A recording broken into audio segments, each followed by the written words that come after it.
Agradecer o carinho e o amor que você, sócio da Canção Nova, tem por essa obra.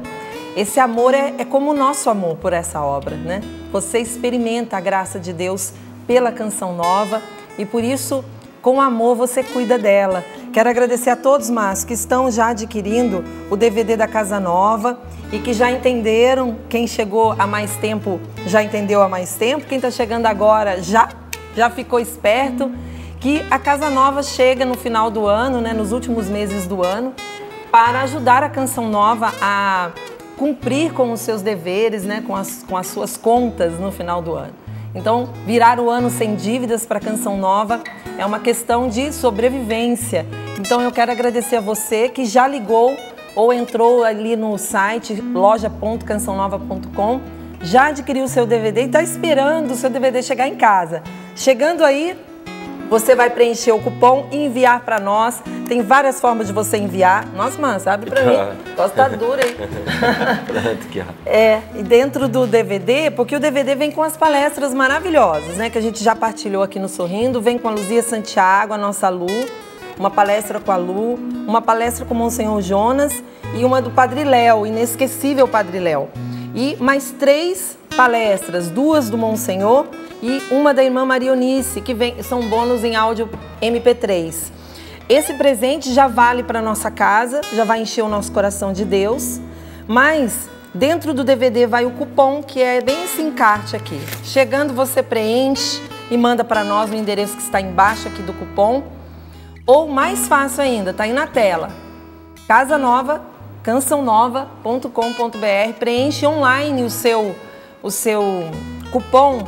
Você vai concorrer a duas casas e 2 carros. 2 casas mobiliadas, viu?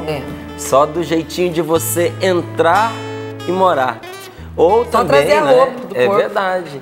Mas a casa é sua, isso a gente tem dito aqui, não é? Você pode alugar, você pode vender, você pode fazer o que você quiser. A casa é um presente da Canção Nova para todos os sócios. Como a gente não tem como entregar uma a cada um, não é? Aí tem o sorteio. Quem sabe não é você a pessoa contemplada, não é? Mas de todo jeito, só da gente viver essa expectativa de repente ter uma casinha aqui perto da Canção Nova. Poxa, que casa, hein? Concorrer a esse prêmio e saber que o investimento que você faz para concorrer está construindo vidas, está transformando pessoas. Não tem preço. Está fazendo bem para essa nação. Isso não tem preço. De um jeito ou de outro, todo mundo ganha. Ganha porque o que você investiu está muito bem investido, ganha porque você vai receber esse DVD de pregações, ganha porque você concorre a esse prêmio, ganha porque você se alegra com a gente, né? Nessa festa. Então posso contar com você nesse dia? Posso? Durante o dia aí, não esquece não. Depois do Sorrindo para a Vida ou mesmo agora, se você tiver essa oportunidade, entra lá no site, já garanta o seu. Quanto mais você comprar, mais ajuda, mais chances de ganhar você tem, tá bom? É R$25, né, Márcio? R$25 o DVD. Deus lhe pague. A Canção Nova agradece de coração e nós seguimos com a nossa missão de evangelizar. Prepara a música aí, que o casamento vai começar. Vamos lá, vamos cantando então de leste a oeste do meridiano de Greenwich, todos em diversos horários, em diversos lugares agora, cantando sempre à mesa como filhos de Nossa Senhora. Então vamos cantar juntos, porque olhando para você, meu irmão, eu não vejo somente pecado, eu vejo muita coisa boa. Vamos lá? Vamos cantar então.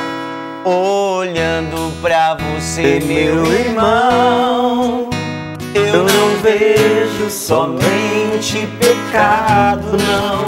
Sobre todo o seu rosto estão as marcas dos lábios suaves da mãe. Ao longo de todo o caminho da cruz, o povo seguia dois focos de luz. Suave silêncio Maria produz, são marcas de passos que hoje conduz na cruz. Quando todos se foram, sozinho outra vez ele se sentiu.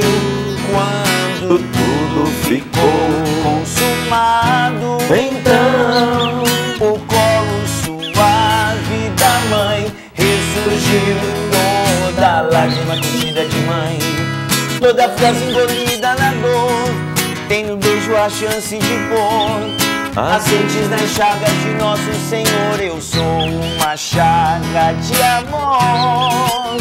Eu pertenço ao corpo de nosso Senhor.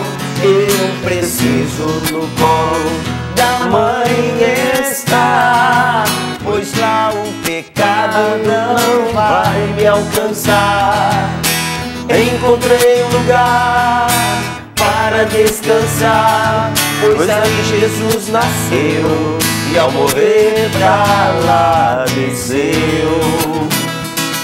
Nunca mais vou me separar, a ti Nossa Senhora vou me consagrar. É da igreja este lugar,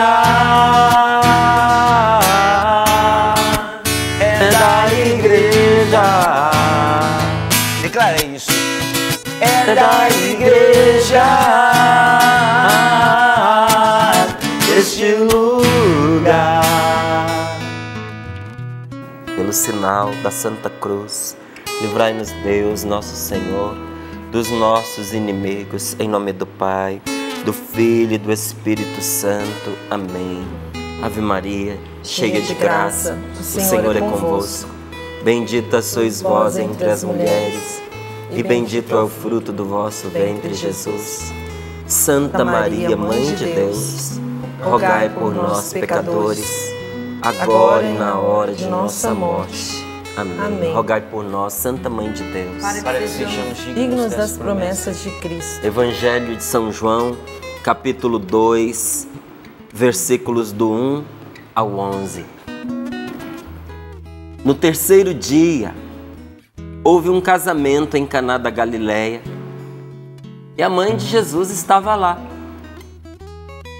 Também Jesus e seus discípulos foram convidados para o casamento. Faltando o vinho, a mãe de Jesus lhe disse: eles não têm vinho. Jesus lhe respondeu: mulher, para que me dizes isso? A minha hora ainda não chegou. Sua mãe disse aos que estavam servindo: fazei tudo o que ele vos disser. Estavam ali 6 talhas de pedra de quase 100 litros cada, destinadas às purificações rituais dos judeus. Jesus disse aos que estavam servindo: enchei as talhas de água. E eles as encheram até a borda. Então disse: agora tirai e levai ao encarregado da festa. E eles levaram. O encarregado da festa provou da água mudada em vinho, sem saber de onde viesse, embora os serventes que tiraram a água o soubessem.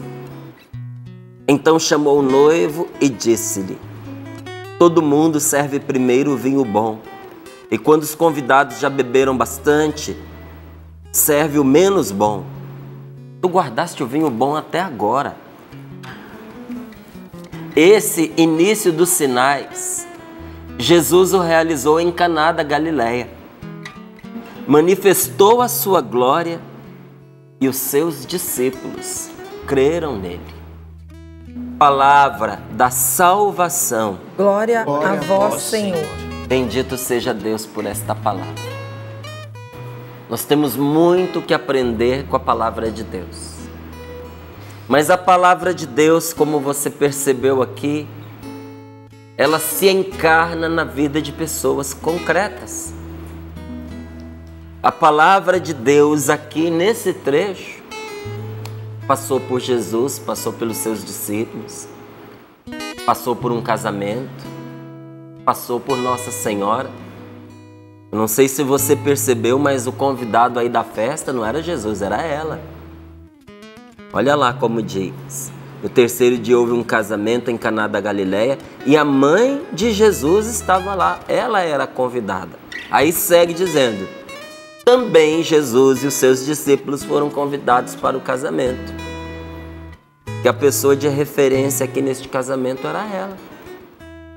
Jesus também estava. Os discípulos foram com ele. mas Nossa Senhora era convidada. E nós aprendemos o que nos ensina a palavra de Deus por meio de pessoas concretas, quando nós vemos a atitude de Nossa Senhora, da Virgem Maria, diante de um problema. Porque era um problema. Um casamento estava começando e quem já casou, olha, sabe como é angustiante aqueles dias antes, né? Aqueles momentos antes, porque você fica querendo que tudo dê certo. Você fica preocupado, sua esposa fica preocupada, seu marido fica preocupado e a gente fica um consolando o outro. Eu lembro que eu era o tempo inteiro dizendo para a Rose, calma, tudo vai dar certo. Mas quem estava nervoso era você. Fica tranquila, esse calma era para mim também. Tudo vai dar certo, fica tranquila. Vamos nos concentrar na cerimônia, não é? Na celebração dentro da igreja. O resto vem por acréscimo. Se der certo, almoço, Deus. Se não der, não tem problema. Vamos ficar com o mais importante. Mas dentro da gente, o desejo é que tudo corra bem.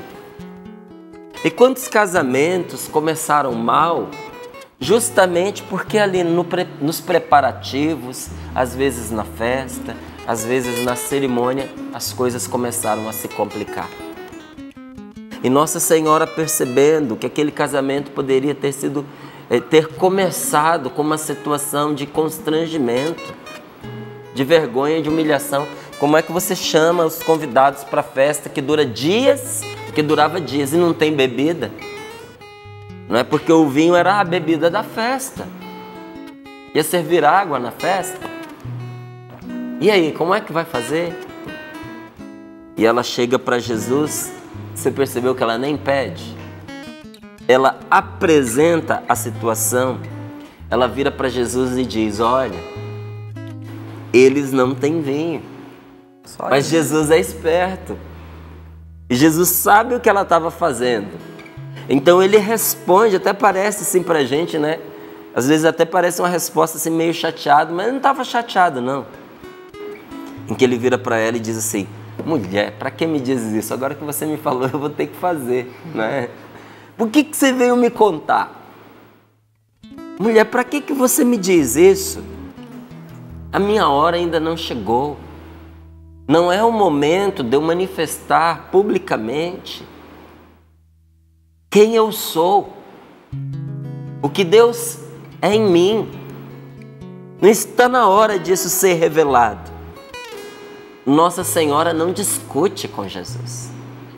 Ela simplesmente vira para aqueles que estavam ali do lado servindo e diz, fazei tudo o que ele vos disser. Esse é o grande conselho para nós nesta manhã. E esse fazer tudo o que ele vos disser o que é apresentar a Jesus as talhas da nossa vida, independente do que elas estejam cheias. Porque às vezes a gente fica esperando que a nossa vida esteja toda certinha para a gente ser de Deus. Às vezes a gente fica esperando corrigir os erros da nossa vida, melhorarmos como pessoas, colocarmos em ordem as nossas dívidas, para a gente começar a ser uma pessoa nova. Se nós formos esperar por isso, a nossa vida vai passar e a gente não vai fazer o que deve.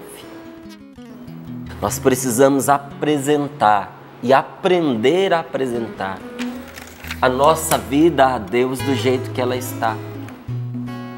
Apresentar a nossa história com tudo que ela traz. Apresentar a nossa família, a nossa casa e o nosso coração hoje do jeito que ele está. Como esta palavra faz referência a uma família, eu digo a você, apresentar a nossa família a Deus do jeito que ela está. Porque não existe família perfeita, gente. Família perfeita é a nossa, porque é a única que a gente tem. Toda família tem defeitos. E toda família tem defeitos graves. Não é só a sua. Toda família tem desentendimentos. Toda família precisa fazer a experiência de perdoar. Toda família tem uma história em que parte dela sente vergonha de contar. Tem vergonha de contar certos episódios da história de sua vida. Porque foram dolorosos, porque foram humilhantes, porque foram vergonhosos. Mas nós não podemos ter vergonha de levar a nossa casa, a nossa família diante de Jesus. Eu tenho rezado muito sobre a minha história e tenho apresentado a Deus, porque sempre há coisas na vida da gente que precisam ser curadas. E rezando sobre a minha família, eu lembro dos sofrimentos vividos dentro da minha casa, as privações que nós passamos, pelas escolhas que a minha família fez. Nós passamos por muitas privações. Nós passamos por momentos em que a gente tinha que contar as colheres de arroz. Não dava para comer mais do que aquilo, porque se comesse ia faltar para o outro dia. Nós plantávamos, às vezes, ali no quintal de casa, que era pouquinho, nós plantávamos o que comer. Às vezes a gente comia o que ninguém mais comia. Tem algumas folhas que eu nem sei se é de comer, mas que a gente comeu, a gente comeu. Era o que a gente tinha. Enfrentamos muitas dificuldades ali. Então, falta do que vestir, falta de material escolar, falta até de alguma coisa diferente para a gente colocar na mesa, as dificuldades que nós vivíamos de diálogo. Não é que a gente não se falasse. Lá em casa a gente se ama. Mas como em muitas famílias, não dá para falar qualquer coisa. Não dá para conversar qualquer assunto. E às vezes os assuntos que mais precisavam ser falados, nós não tínhamos estrutura emocional, nós não tínhamos preparo para conversar uns com os outros. Então aquelas coisas iam ficando de lado, coisas importantes, coisas sérias eram deixadas de lado, porque se a gente fosse falar, a gente ia se ferir, a gente ia se magoar, ia ter briga. E a gente, criança, não é? Ia ficar de castigo, às vezes ia até tomar ali umas chineladas, não é? Mas essa falta de diálogo dentro de casa faz as pessoas viverem uma solidão muito grande. E eu vi a solidão que a minha mãe vivia. Eu vi a solidão que eu e as minhas irmãs vivíamos, apesar de estarmos um do lado do outro e apesar de nós nos amarmos. Nunca faltou amor entre a gente, não é? Mas houve os momentos de solidão, houve os momentos de rejeição. Que a gente começa a crescer, a gente começa a mudar, a gente começa a ter gostos, a gente começa a ter vontades, a gente começa a expor a nossa maneira de pensar. E nessa hora, às vezes acontecem rupturas. E um começa a ver o outro com estranhismo, dentro de casa, não é? Você vive esses momentos de rejeição, de profundo sofrimento, de pessoas que se amam, que se amavam, que se amam, como é o caso da gente lá em casa, mas apesar da gente se amar, a gente não sabia demonstrar. Quantas famílias hoje vivem essa realidade? Talvez a sua seja uma delas. Se alguém te pergunta, mas você ama as pessoas com as quais você vive? Você vai dizer, eu amo de todo o meu coração. Mas e então? Não, mas é complicado. É complicado porque a gente não sabe dizer, a gente não sabe demonstrar. E às vezes quem vive conosco não sabe receber a demonstração de amor. Porque a vida inteira foi treinado para viver na pancada. A vida inteira foi treinado para acreditar que essas demonstrações de carinho são secundárias. E eu lembro também quantas vezes eu rezei, quantas vezes eu pedi a Deus para transformar o meu coração, porque essas coisas fazem a gente sofrer.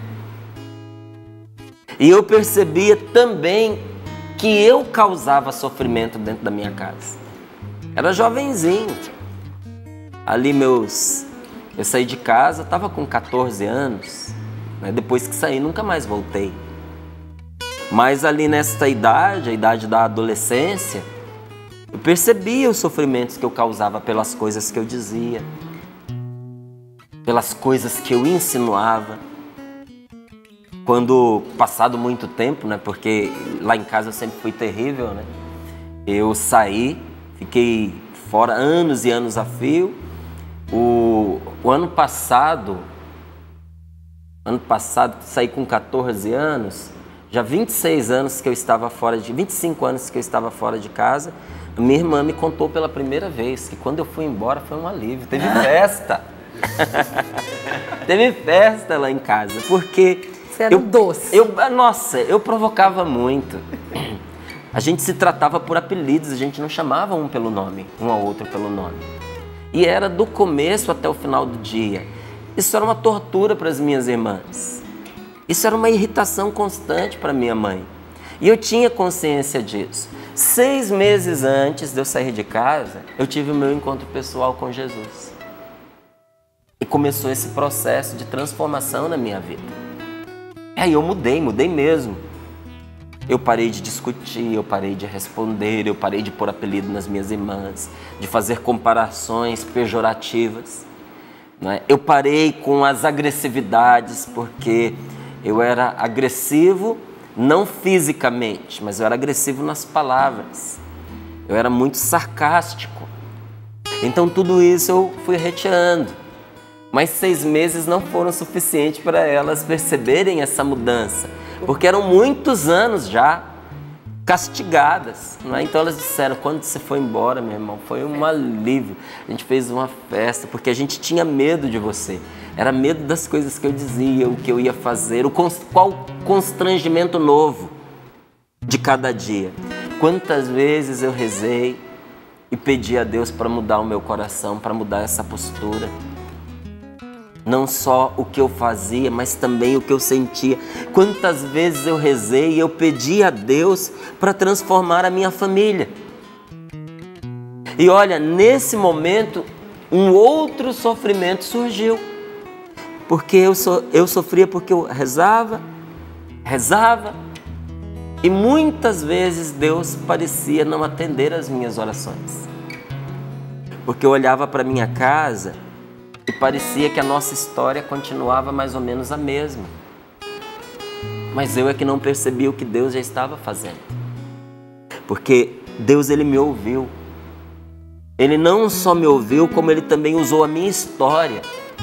E usou a minha vida não só para mudar aquilo que eu pedia, mas para que eu pudesse ajudar a tantos que enfrentam hoje problemas pelos quais eu passei, porque eu tive dificuldades que eu enfrentei dentro da minha casa e que pela força do Espírito Santo eu fui aprendendo a superar.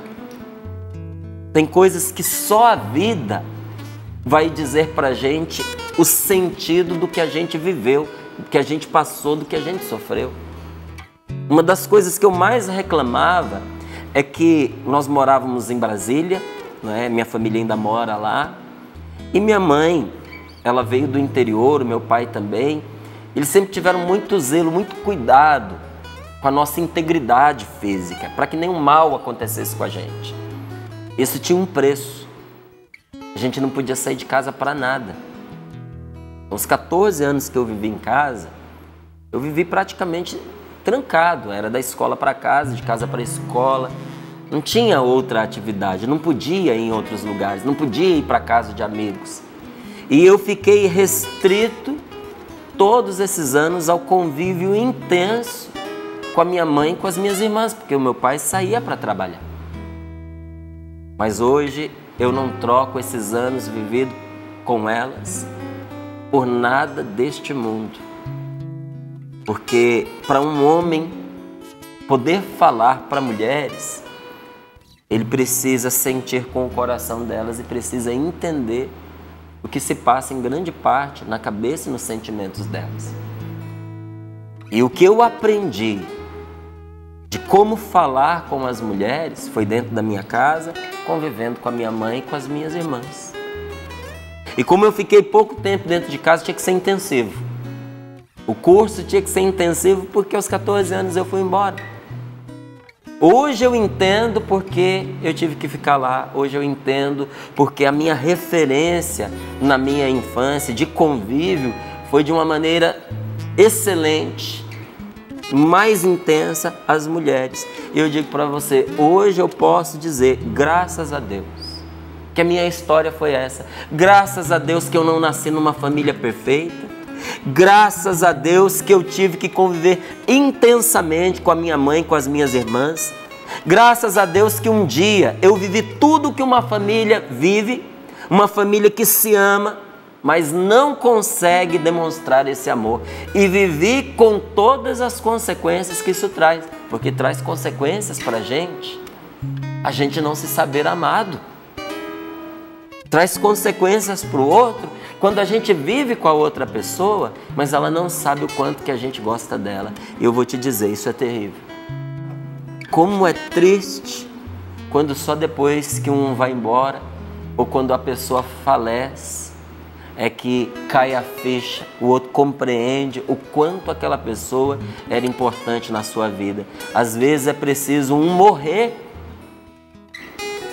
para a sua família, para as pessoas tomarem consciência de quanto aquele indivíduo era importante. E que tristeza, gente, quando a pessoa morre e a outra que ficou diz: e eu nem sequer falei para ele o quanto eu o amava, quanto eu gostava dele, o quanto ele era importante para mim, e agora ele se foi, eu não tenho mais como dizer.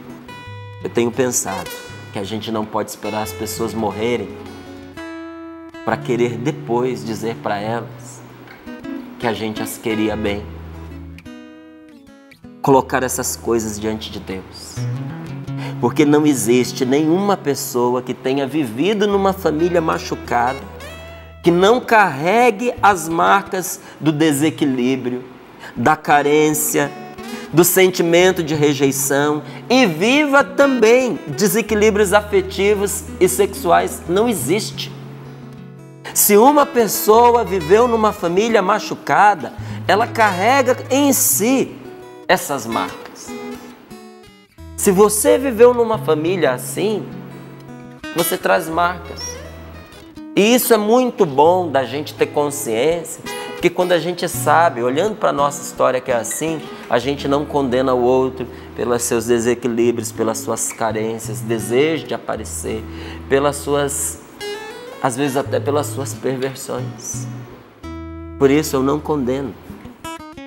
Não condeno quem esteve dentro de uma casa, junto de pessoas que amava, mas que não sabia demonstrar amor e nem reconhecer o amor que o outro tinha, e por causa disso, olha, mergulhou num sentimento terrível de rejeição.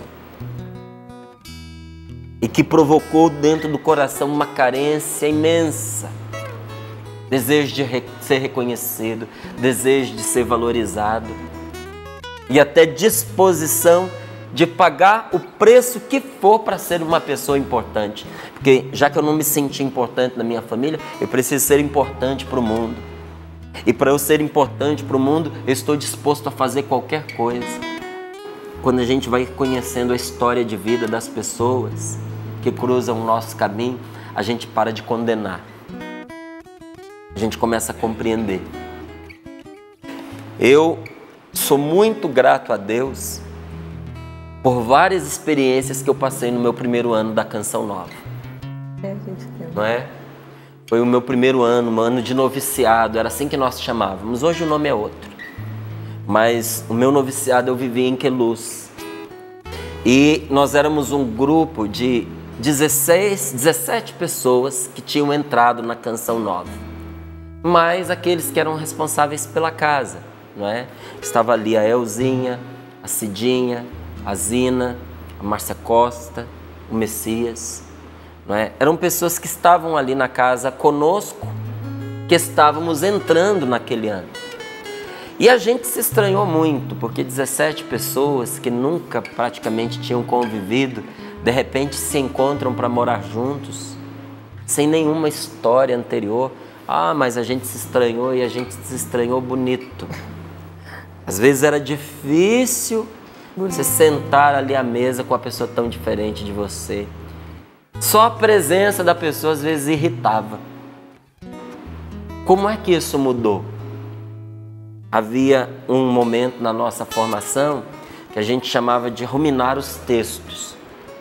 Então nós pegávamos textos, às vezes, da palavra de Deus, às vezes de um livro que refletia a vida, e a gente pegava uma palavra, um trechinho que tinha tocado o coração da gente, e ali nós íamos escrever por que aquilo mexeu tanto conosco. A gente ia pegar aquela palavra para iluminar a nossa história. E tinha que escrever. E depois, na reunião, a pessoa era livre para ler ou não. Ela é quem decidia. Ninguém era obrigado a ler o que escreveu.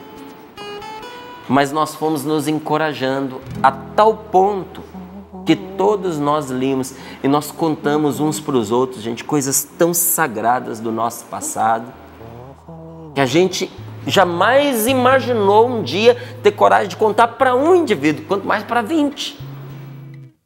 Mas o que eu fui percebendo? Que à medida em que eu conhecia a história da outra pessoa, aquele sentimento de rejeição, de desprezo, de irritação, ia se transformando em aceitação, em compaixão, em amor. Se a gente não aprender a descobrir o que vai no coração da outra pessoa, nós sempre vamos amar de maneira superficial. E corremos o risco de condenar as pessoas pelas mesmas feridas que nós carregamos em nós.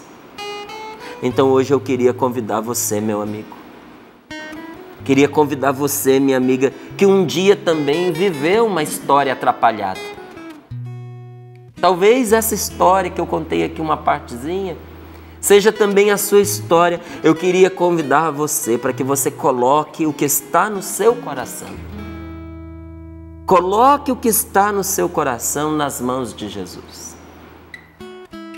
A exemplo do que Nossa Senhora disse, faça o que Jesus te disser.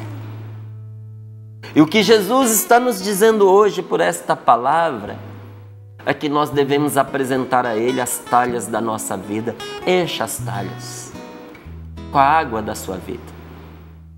Diz aí que essas talhas era para a purificação dos judeus, era para se lavar. Então você imagina, ali eles lavavam as mãos, ali eles tiravam com a concha, jogava água, mas sempre respinga ali dentro a água da sujeira que foi lavada. Às vezes o que você vai encher as talhas que serão enchidas na sua vida, são as talhas das purificações. As talhas que se confrontaram com aquilo na sua vida de mais sujo, de mais perverso, aquilo que você menos gosta. Ponha dentro da talha. Apresente para Deus a sua vida. Há lugares no nosso Brasil, não é? Lá para minha terra diz assim, nossa, isso está uma água, quer dizer assim, está sem graça, está sem gosto. Às vezes a sua vida nesse sentido tem andado uma água. Rotina atrás de rotina, nenhuma novidade. Coloque o que está no seu coração nas mãos de Jesus, mesmo que sejam os piores desejos, mesmo que sejam as piores vontades ou os piores sentimentos desse mundo que estejam passando no seu coração. Coloque nas mãos de Jesus. Encha as talhas, mesmo que seja com ódio ou com as feridas. Sabe, mesmo que sejam ódios ou feridas que você traga dentro de você, coloque isso nas mãos de Jesus. Porque Jesus tem o poder de converter tudo isso em Eucaristia. É isso que Jesus faz. Ele pega as nossas misérias e converte em corpo de Cristo. Ele pega as nossas monstruosidades e transforma em santidade.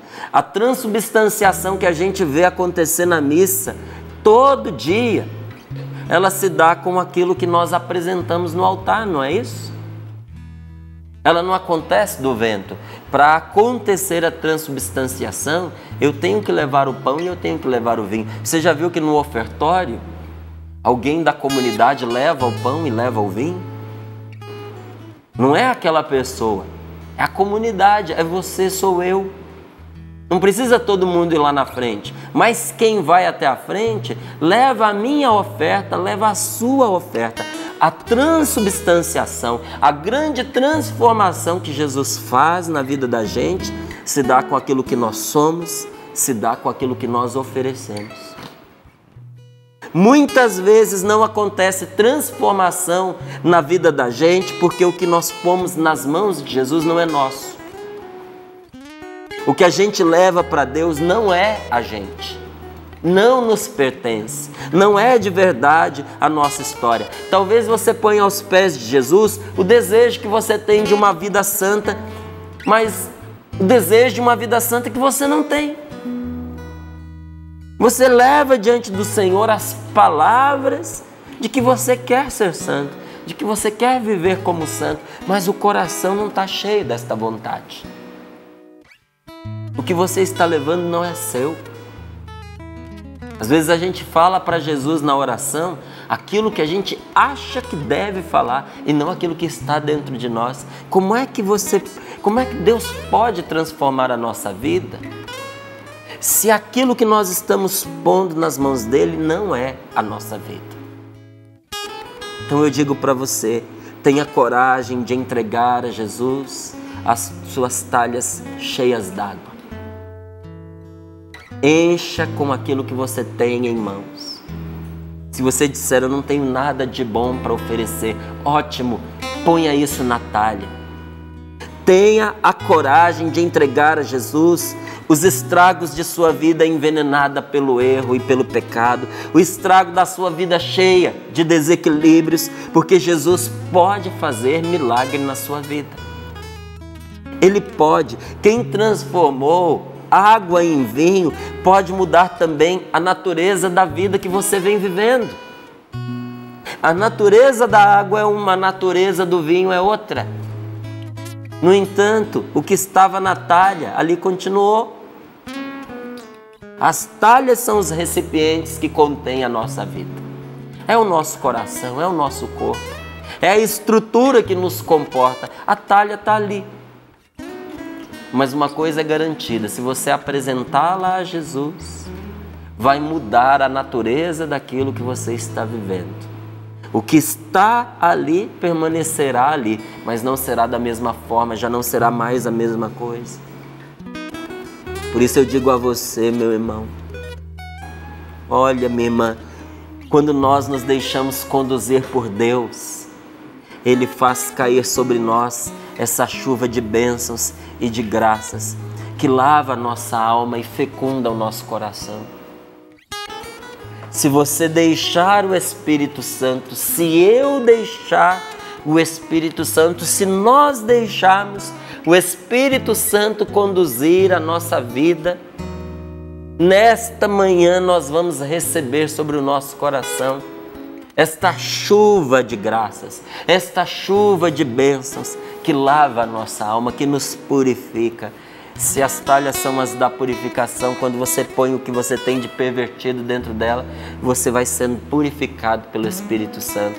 E o Espírito Santo toma nas mãos aquilo que era perverso, aquilo que era ruim, aquilo que era envenenado na nossa vida e transforma em Deus, e transforma em Jesus, e transforma em Eucaristia. Ele lava a nossa alma e fecunda o nosso coração. Como é que pode sair coisas boas de um coração que um dia se perdeu na maldade e tornou-se escravo do pecado e do vício? Quando Deus põe a mão sobre esse coração e o torna fecundo. Hoje, Jesus quer chegar até você. A gente costuma dizer que eles apresentaram as talhas a Jesus, não é verdade? Mas não foi isso que aconteceu, não. Eles encheram as talhas d'água.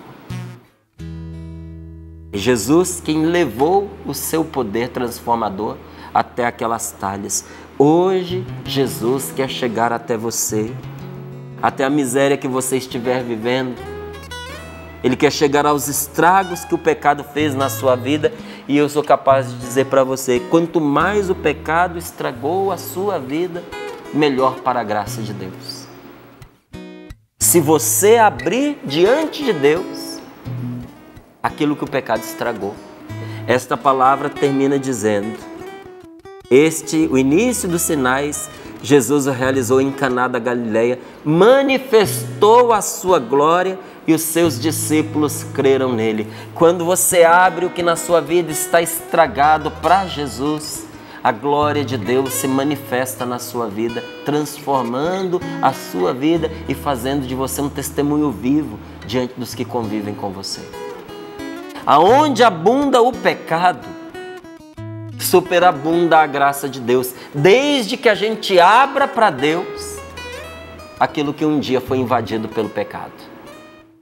Se foi invadido pelo pecado, será encharcado, será inundado pelo amor misericordioso de Deus, que a tudo cura, que a tudo transforma. Senhor, nós queremos apresentar a Ti as talhas da nossa vida e colocar nestas talhas, Senhor, nesta manhã, as nossas preocupações, os nossos erros, os nossos pecados, os nossos enganos, a nossa incapacidade de amar, de viver ao lado de gente tão querida e ter o coração tão preso, tão engessado, que não é capaz de demonstrar o bom sentimento que traz no coração, dentro de si. Senhor, nós queremos colocar isso tudo dentro das talhas e te pedir, Jesus, derrama sobre elas o teu poder transformador. Derrama sobre a minha vida, Senhor, o teu poder transformador. Apresente a Jesus o que precisa ser mudado. Eu sempre gosto de anotar aquilo que acontece no Sorrindo para a Vida, através das palavras do Márcio. E o Márcio disse assim no início desse nosso momento: às vezes nós queremos primeiro estar muito certinhos para depois ser de Deus. Não. Fazei tudo o que Ele vos disser. Aqui no final da passagem diz que Jesus realizou em Caná da Galileia um milagre e ali os discípulos creram nele. Mas Maria já estava acreditando. Ela já estava acreditando, ela já acreditava num Senhor que podia tudo. Antes, Nossa Senhora nos ensina a acreditar e a fazer tudo o que Ele disser antes que aconteça o milagre. Nos lançar e acreditar mesmo naquilo que o Senhor pode realizar, porque Ele pode, Ele é o Senhor. E no momento que o Márcio também falava daquilo que ele passou na sua realidade familiar, na sua casa, na sua família, eu sentia, Márcio, que muitas pessoas estavam se perguntando em casa como que ele tem coragem de abrir assim a vida dele, falar tudo aquilo que ele viveu, que ele passou de uma maneira tão simples, de uma maneira tão concreta. Meu irmão, a graça do Senhor acontece quando a gente põe vida naquilo que a gente está falando. A gente não pode querer se mostrar perfeito demais, não. Porque o Senhor, Ele toca e trabalha naquilo que é a realidade da nossa vida. E que no nosso dia de hoje, que nós possamos ter essa graça que, graças a Deus, o Márcio conseguiu alcançar, de dizer aquilo que é a verdade dele. Que nós possamos também apresentar a nossa verdade ao Senhor. Se não é tão boa, não tem problema. O Senhor quer a nossa verdade. Por isso, que nós possamos nos voltar para as nossas famílias nesse dia de hoje, na verdade daquilo que é a nossa casa, para que o Senhor possa intervir e trabalhar naquilo que é a realidade da nossa família. O Senhor não fez ainda? Acredita, porque Ele pode fazer, porque Ele é Senhor. Então vamos cantar, transformando essa canção na nossa oração. Que essa oração seja uma exortação para você. Volta para sua casa, acredita na sua família, meu irmão. Acredita naquilo que Deus pode fazer lá dentro da sua casa. Basta você ser verdadeiro. Vamos cantar juntos.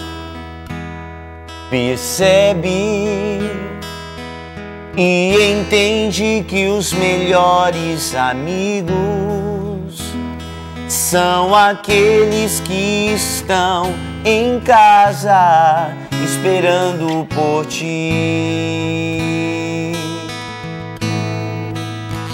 acredita nos momentos mais difíceis da vida. Eles sempre estarão por perto e só sabem te amar.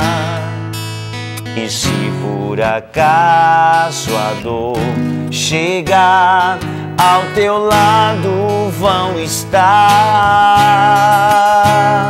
pra te acolher e te amparar, pois não há nada como um lar. Tua família, volta pra ela. Tua família te ama e te espera, para o teu lado sempre está. Tua família, volta pra ela. Tua família te ama e te espera, para o teu lado sempre está. Tua família. Nessa experiência de contar a nossa verdade, me recordo muito a posição da mãe. Mãe, quando você chega para dizer a verdade, você diz assim: a Paula é mãe. O filho fala assim: mãe, desculpa, eu fiz errado. Olha, mãe, eu não deveria ter feito isso. Me recordo quando eu chegava em casa com uma nota baixa. Mãe, tentei. Foi mal. Ela ficava brava no momento, claro, a mãe fica brava, não paga o colégio pra você. Você só faz isso, indivíduo. Como é que você tira uma nota baixa? A mãe deve estar rindo agora. Só que passa um certo tempo, aí você começa a contar das coisas que passaram. Mãe, me perdoa, acho que eu não fui um bom filho. E a mãe olha assim: que isso, filho? Para com isso. Te amo, te amo, te amo. Eu te amo muito. Gente de beijo. Mãe é mãe.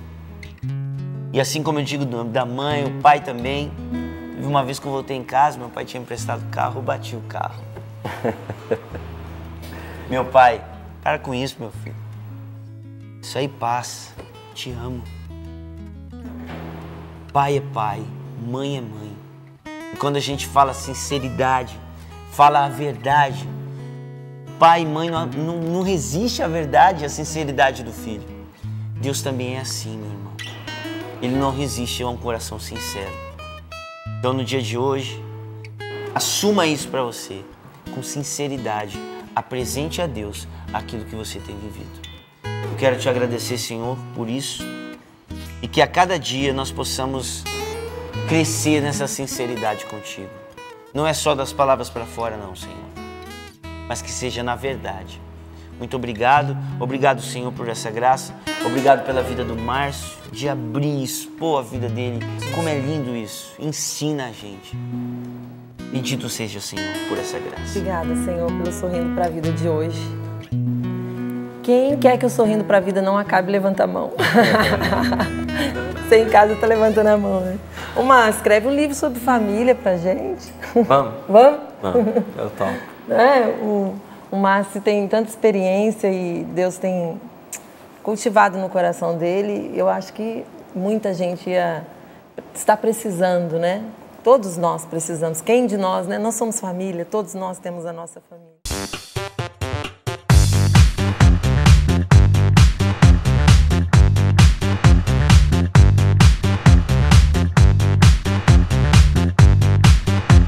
CançãoNovaPlay.com. Assine já!